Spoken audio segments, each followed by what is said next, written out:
Good evening, I'm Jill Valley. And I'm Dennis Bragg. Around the state, Montanans are dealing with flooding waters. Here in Missoula, the county commissioners recognize the local threat of flooding by signing an emergency proclamation. MTN's Connor McCauley was at that meeting and brings us the latest.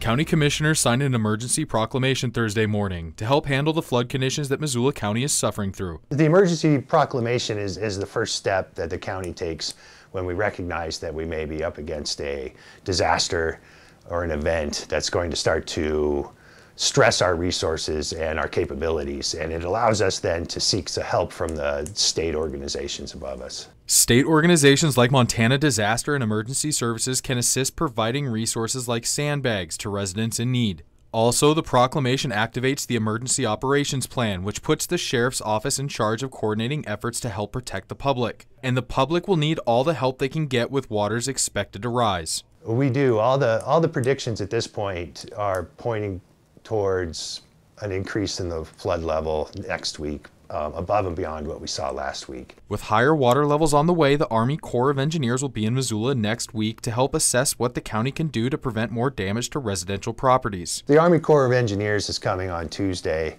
They're going to do an inspection of the levees and look at the potential for the flooding and give us some recommendations on what we can do to protect roadways and the status of the levee at this point, and just kind of give us an overall look at the situation we're at and give us some recommendations. While the county is anticipating more water, they say residents should too. For the next couple days, water should start to recede, and officials advise on taking advantage of this time to prepare for what could happen. But for some residents, even getting to their homes presents an issue. For residents along Kerwald Street, the only way to their homes is still through floodwaters, and those waters the county anticipates will rise in the next coming weeks.